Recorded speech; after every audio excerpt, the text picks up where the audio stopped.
Good evening. Welcome to the City of Dublin Board of Zoning Appeals. You can join the meeting in person at 5555 Perimeter Drive and also access the meeting via the live stream on the city's website. We welcome public participation, including public comments on cases. The meeting procedure for the case this evening will begin with a staff presentation, followed by an opportunity for the applicant to make a presentation. The board will then have the opportunity to ask clarifying questions, first of staff and then of the applicant, prior to hearing any public comments. Finally, the board will deliberate on the case and make a decision. May we please have the roll?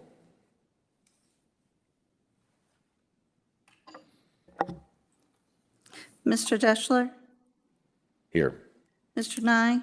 Here. Mr. Clower? Here. Mr. Murphy? Here. This evening, we will be electing the chair and vice chair for the Board of Zoning Appeals for the 2022-2023 term. I'm not certain we need to go to executive session, so if we have a motion to elect a vice chair, that would be appreciated. So moved to elect Mr. Nye as vice chair. Do we have a second? Second. Okay, we have a roll on that, please, Lori? Mr. Deschler? Yes. Mr. Nye? If I'm allowed to vote, I guess yes. Mr. Patrick? Mr. Murphy? Excuse me. It's fine. It's a yes. And Mr. Clower? Yes. All right, with regard to the chair for the Board of Zoning Appeals for the next term, do we have a motion? I move to elect Mr. Deschler for the chair of Board of Zoning Appeals. Second. Vote, please.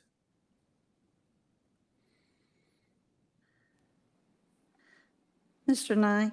Yes. Mr. Clower? Yes. Mr. Murphy? Yes. Mr. Deschler? Yes.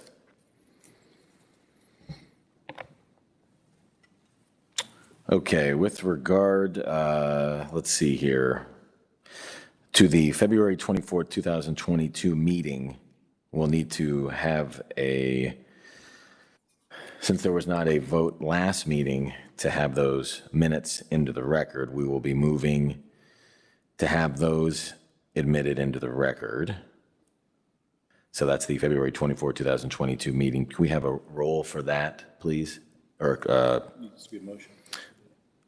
I don't think we need we'll need a motion to accept the February 24, 2022 meeting minutes into the record. So moved. We have a second, please. Second. Roll, please. Mr. Nye? Yes. Mr. Deschler? Yes. Mr. Murphy? Yes. Mr. Clower? Yes. And then with regard to the May 26, 2022 meeting, we will need to have a motion to allow those minutes into the record. Motion to allow the May 26, 2022 meetings into the record. Second. Roll, please. Mr. Clower? Yes. Mr. Murphy? Yes. Mr. Nye? Yes. Mr. Deschler? Yes.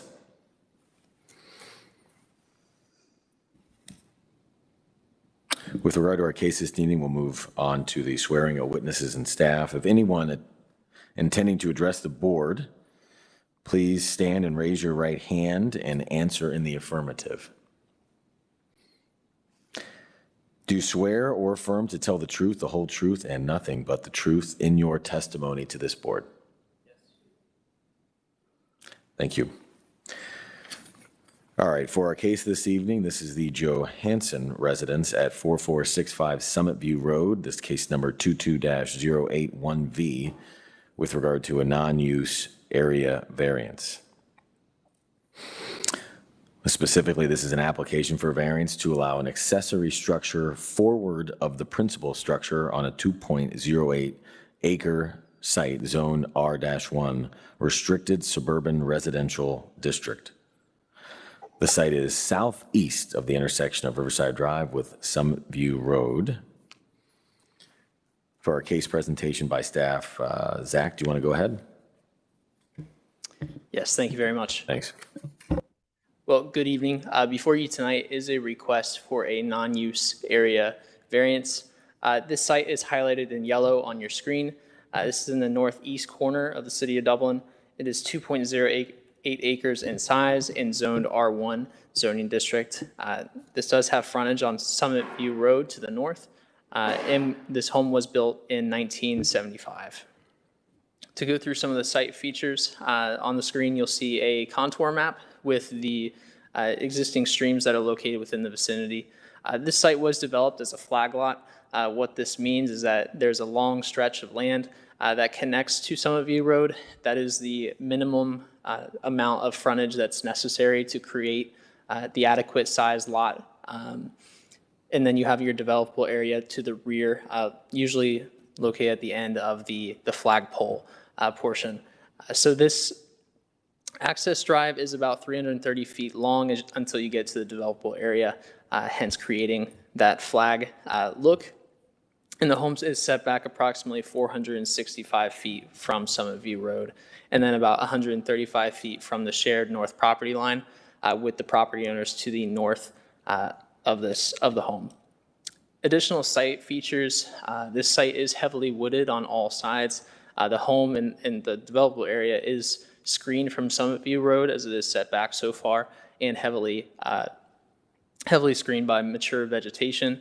Additionally, there is steep grade change as you move from the north to the south, specifically from the rear of the home as you move towards the stream to the rear. So on the contour map that you see, the burnt orange lines each represent a 2-foot contour. So each line is 2 feet between each other. It is steeping down as you move from north to south on the site, approximately 10 feet immediately adjacent to the home, and then approximately 20 feet as you move down towards the stream. Additionally, the stream located on the site is protected by a stream corridor protection zone. What this means is that this stream does not have floodplain, as it's not been studied for that. So the city or whatever entity it is puts a stream protection corridor zone over it to protect it. This is 50 feet radius both ways from the center line of the stream, but this does not impact the developable area of the site. And just to go through some of the existing conditions for the site, on the left, you'll see the shared access drive as viewed from the driveway looking north towards Summit View Drive. And on the right, you'll see a view of the rear yard and the slope going back towards the southern portion of the property. And additionally, on the left, you'll see this is from the rear of the rear yard looking up towards the house, towards the north, and you'll see the slope there as well. And then on the right, you'll see a photo of a view from the driveway looking north towards that shared northern property line, and the location of the proposed shed that is being requested for the variance tonight. The variance is to the zoning code section shown on the screen. This is for accessory structures to be located forward of the principal structure. Typically within the zoning code, accessory structures are required to be to the side or rear. Even with a flag lot forward of the building here, it is still considered forward. So what's shown on the screen and on the map, the red square represents the location of the shed. The red line indicates the front building line. That's where the front yard would end and getting into the side and rear. This location is proposed approximately 35 feet forward of the building and about 80 feet from the northern shared property line. The required setbacks are shown on the screen just for knowledge, but this proposal does meet all requirements for setbacks other than the location for an accessory structure. So staff has reviewed this application to all the applicable criteria and are recommending that the criteria have been met for the three criteria shown on the screen. Staff has made the analysis that due to the configuration of the lot being a flag lot, which is rather unique within the city, we don't see these in very many areas, and it's not common practice moving forward or in recent years to create flag lots just because of the challenges that they provide specifically for any emergency services. Additionally, there are significant natural features on the site due to vegetation and the grade moving from north to south. Additionally, the current property owner did not construct this home or lay out this land, they bought it in 1980, so they did not contribute to the layout. And additionally, staff has found that the 4 criteria shown on the screen have been met due to the reasons explained on the previous slide. Staff is recommending approval of the variance request and are happy to answer any questions you have tonight. The property owner is also here to answer any questions or concerns you have. Thank you. Do we have any questions for staff? Not this time. Good? Robin, good? Mr. Johansson? Yes. Would you like to talk about your application?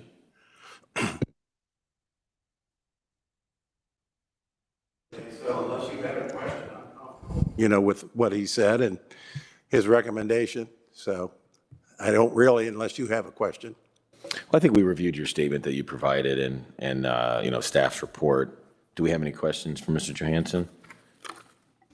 Was there any consideration to locating the shed kind of to the or the west of where your property is, kind of where the garage entryway is? So yeah, where that tiny little path to the left is out of the rocks, it looks like. And why was that location not deemed suitable?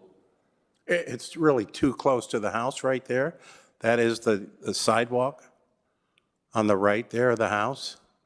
And that would go back then into the hill and start going down that area in the back. So it's if I'm talking about, you have the concrete. Yeah, the eastern or the western edge of the concrete. Right, that's where the basketball pole is. That's just about a, maybe a 8-foot section that's level, and then it slopes down right from there. Well, you can see it right there. So I really didn't have enough room to put that there unless I removed the basketball pole but then it kind of slopes down from there. So that was the problem. And what about if I was standing at this exact location, flipped the other direction, so kind of looking down the existing concrete? If you look the other way is where the utility pole is. There's an AEP utility pole on the side of the house, and it has the 3 big guide wires on there. And so that's why I can't put it on the side there. I don't see, he's got a picture there, but I do have a picture of it that I could show you. So this is looking at the side. I think that's just a zoomed in picture of the left one on the screen right now. That's the pole. So that would be right to the left of what you're looking at right there. It's not that same pole. It's behind us to the left, right? Correct? So if we're on the image on our right-hand side, that's essentially flipped 180 degrees. Right. Right? Okay. So the house is there, so that's it. Okay. So the pole's right there. Thank you.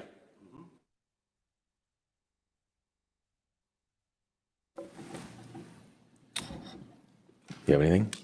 Questions? Mr. Johansson, Yes. what are you intending on putting in the shed? Just as far as dividing that out the shed, Right. honestly, just for more, Can you turn your mic back on? Can you turn your mic on? No, your mic. You can leave it on there. just to move more of my lawnmower and tractors and things like that out into the shed area, give us more room in the garage. And the one question I had, Zach, if you could go to those pictures again, the one with the, go to the next one. Yeah, so this picture on the left, Yes. the area in front here that I'm looking at, you say that's where the sewer stuff is? Yes, right, really at the base of that picture there is where the sewage system is located. It comes off from the side of the house. Now, we've been waiting for, about 20 years that they said we were going to get sewer? But, it's just one of those projects where we're not a main artery, so. we can't really control. We would obviously hook up if we did get the chance, but with our aeration system, I just don't want to get involved on that area, plus with the hill.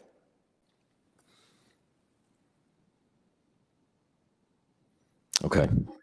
Any other questions? Robin, you good? All right, I think we're good. We'll deliberate and we'll have a decision here shortly. Okay, great. Thanks.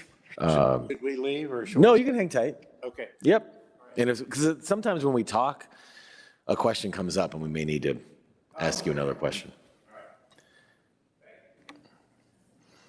What are we thinking here? I'm initially in support of approving the variance. I am as well. Do we ask for public comment yet? Was there any public I don't know. Do we have any public comment? We do not. Okay. comment in favor of it? Yeah, can you go to the one picture with the one that had the red square with them where it was going to be located? Kind of that aerial picture, right? You know, for the appropriate use, I think it makes sense to be off of the path there. And I really don't see another option where it could be, it's hidden. No, and not with the sewage and the grade of the yard. I mean, Right, I mean, the one flat spot is the spot where there's I think there's the sewage at the base of the hill. it's kind of like the black square. Right. Oh, yeah. Mm-hmm. Yep. And then anywhere else or in front of the house, north of the house, would be cutting down large trees, so. I'm okay with it. Yeah, I don't see any other option for it. Patrick? Yeah, I'm not really seeing anything else myself. Even suggesting the side area for the reasons Mr. Johansson mentioned, and the fact that there's already an existing structure there would kind of rule that one out. So in terms of the lot as it stands, it's probably the best and most appropriate place for it. Great, then can we get a motion? I would move that this application for a variance to allow an accessory structure forward of the principal structure on 2.08 acre site zoned R1, restricted suburban residential district, southeast of the intersection of Riverside Drive with Summit View Road, be approved for a variance. Second. Roll, please. Mr. Murphy? Yes. Mr. Deschler? Yes. Mr. Clower? Yes. Mr. Nye? Yes. Great, thank you. Let's see, next up on our list, we have our communications. You're welcome. You're good to go. Have a good evening. So let's see here. I know we obviously be getting a new member to our board, but these have to be approved, right, Tammy? That's fair? Yeah, yes, council I will mean- do interviews, and once a candidate's selected, they'll let us know, and we'll conduct orientation, and then they'll be present for the meeting following their orientation. So on this list, I mean, we've been over this before. I don't understand, the October 27 dates, just that can't work. So can we move that to a different date, or are we just going to strike that one? So the difficult part is securing this room for meetings. So what we would like to propose is at least keeping that meeting date on the calendar. If we find that we're not going to have a quorum, we'll cancel the meeting. Again, we have very little flexibility in terms of all the other boards that meet in this location. So if that would deem acceptable, we'll work towards the October date and be more mindful of it next year. Okay. Well, then, I guess, do we have a motion to approve, since these can't be switched? Do we have a motion to approve the That was proposed? kind of my point before. I don't know why we're not just directed these dates and then we react afterwards, because it doesn't seem like we're really given an option to choose them. It's just, I think it's just kind of, this is the rollout of the dates. I mean, because just like you, I know that I can't come on October 27th. So we already know that at least 40% of the board and 50% of the current board can't be present. So Well, it is Baker's night for Dublin. I know that's why. Okay, that's I will, like Tammy said, we'll address that when we come to it. Can we get a motion on this? I move to approve the proposed meeting dates for the year of 2022 through 2023. I'll second that. Roll, please. Mr. Nye, Yes. Mr. Deschler, It's almost like I want to say no. Yes. Mr. Murphy, Yes. Mr. Clower. Yes. Great.